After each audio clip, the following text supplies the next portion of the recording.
बीवी हो तो ऐसी। एक बादशाह अपने महल की छत पर टहल रहा था। टहलते टहलते उसकी नज़र महल के नज़दीक घर की छत पर पड़ी, जिस पर एक बहुत खूबसूरत औरत कपड़े सुखा रही थी। बादशाह ने अपनी एक बंदी को बुलाकर पूछा, किसकी बीवी है? यह बंदी ने कहा, बादशाह सलामत, यह आपके गुलाम फिरोज की बीवी है। बादशाह नीचे उतरा। बादशाह पर उस औरत के हुस्न और जमाल का सहरसा गया था। फिरोज को बुलाया। फिरोज हाजिर हुआ तो बादशाह ने उससे कहा, फिरोज, हमारा एक काम है। हमारा यह खत खुला मुल्क के बादशाह को दे आओ और इसका जवाब भी उनसे ले आना। फिरोज उस खत को लेकर घर वापस गया। खत को अपने तकिए के नीचे रख दिया। सफ़र का सामान तैयार किया। रात घर में गुजारी और सुबह मंजिल मकसूद पर रवाना हो गया। इस बात से लहक के बादशाह ने उसके साथ क्या चाल चली है। इधर जैसे ही फिरोज नज़र से ओझल हुआ, बादशाह चुपके से फिरोज के घर पहुंचा और आहिस्ता से फिरोज के घर का दरवाज़ा खटखटाया। फिरोज की बीवी ने कहा, कौन है? बादशाह ने कहा, मैं बादशाह हूँ, तुम्हारे शौहर का मालिक। तो उसने दरवाज़ा खोला। बादशाह अंदर आकर बैठ गया। फिरोज की बीवी ने हैरान होकर कहा, आज बादशाह सलामत हमारे यहाँ गरीब खाने में? बादशाह ने कहा, मैं यहाँ मेहमान बनकर आया हूँ। फिरोज की बीवी ने बादशाह का मतलब समझकर कहा, मैं अल्लाह की पनाह चाहती हूँ। आपके इस तरह आने में मुझे कोई खैर नज़र नहीं आ रही। बादशाह ने गुस्से में कहा, है लड़की, क्या कह रही हो तुम? शायद तुमने मुझे पहचाना नहीं। मैं बादशाह हूँ, तुम्हारे शौहर का मालिक। फिरोज की बीवी ने कहा, बादशाह सलामत, मैं जानती हूँ कि आप ही बादशाह हैं, लेकिन बुजुर्ग कह गए हैं, शेर को अगर से जितनी भी भूख लगी हो वह मुर्दार तो नहीं खाना शुरू कर देता।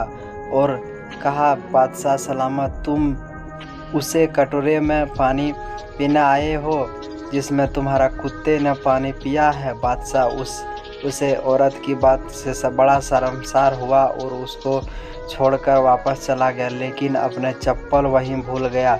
यह सब तो बादशाह की तरफ से हुआ। अब फिरोज को आधे रास्ते में याद आया कि जो खत बादशाह ने उसे दिया था वह तो घर पर ही छोड़ आया। उसने घोड़े की तेज़ी से वापस मोड़ा और अपने घर की तरफ लपका।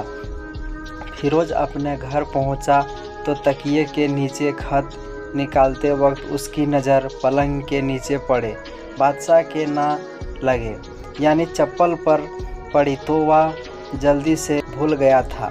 फिरोज का सर चकरा कर रह गया और वह समझ गया कि बादशाह ने उसे सफ़र पर सिर्फ इसीलिए भेजा ताकि वह अपना मतलब पूरा कर दे। फिरोज किसी को कुछ बताए बगैर चुपचाप घर से निकला। खत को लेकर वह चल पड़ा और काम ख़त्म करने के बाद बादशाह के पास गया तो बादशाह ने उसे इनाम के तौर पर 100 दिनार दिए। फिरोज दिनार देखकर बाजार गया और औरत के इस्तेमाल के टीम के कपड़े और कुछ साए भी खरीद लिए। घर पहुंचकर बीवी को सलाम किया और कहा, चलो तुम्हारे मायके चलते हैं।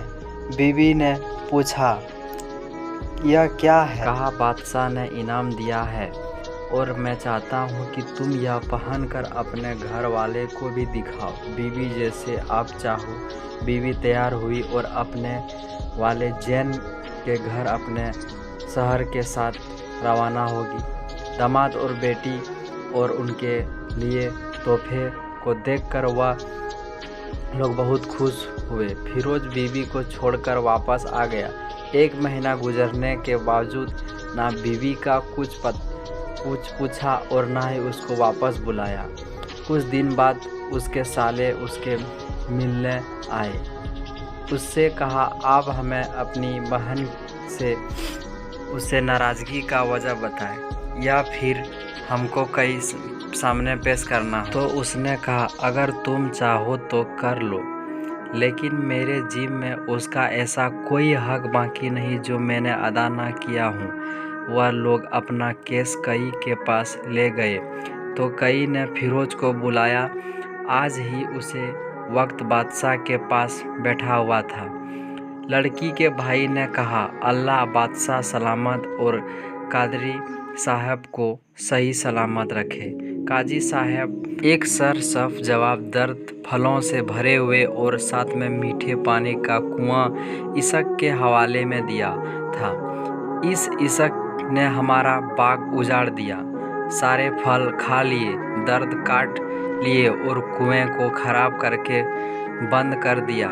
कई फिरोज की तरफ मुताविज होकर पूछा, हाँ तो लड़के तुम क्या कहते हो इस बारे में? फिरोज ने कहा, काजल साहब जो बैग मुझे दिया गया था वह उससे बेहतर हालत में मैंने उसे वापस किया है। कई ने पूछा, क्या इसमें भाव तुम्हारे हवाले वैसी ही हालत में वापस किया है जैसे पहले था? उन्होंने कहा, हाँ वैसे ही हालत में वापस किया हूँ, लेकिन हम उससे बाग वापस करने की वजह जानना चाहते हैं। कई ने कहा, हाँ फिरोज तुम इस बारे में क्या कहना चाहते हो? फिरोज ने कहा, काजल साहब भाग किसी बॉक्स या नफ़रत की वजह नहीं छोड़ा, बल्कि इसीलिए आपकी एक दिन जवाब में बैग में आया तो उसमें मैंने खो जाएगा, इसीलिए शेर के इकरार की वजह से मैंने बैग में जाना बंद कर दिया। बादशाह जो टेक लगाए हुए सब यह कुछ सुन रहा था उठकर बैठ गया और कहा, फिरोज अपनी बैग की तरफ अमन और मतमन होकर, जो अल्लाह की कसम इसमें कोई शक नहीं है कि शेर तुम्हारे बाग आया था, लेकिन वहाँ पर ना कोई असर छोड़ा सकता और ना ही कोई पत्ता तोड़ा और ना ही कोई फल खा सका। वहाँ पर थोड़ी देर रहा और मायूस होकर लौट गया और खुद की कसम मैंने अभी तुम्हारे जैसे बाग की दर्द लगे मजबूर दीवारों में नहीं देखी। फिरोज अपने घर पर लौट आया, अपनी बीवी को भी वापस ले लिया, ना तो कोई पता चला और ना ही किसी का मजारा किया। क्या खूब बेहतर कहा है, हलवाया के राज में छुपाने के लिए को पता ना चले, अपने घर की भेद किसी को जाहिर ना होने दें। वीडियो अच्छी लगे तो लाइक करें, शेयर करें एवं चैनल को सब्सक्राइब करें।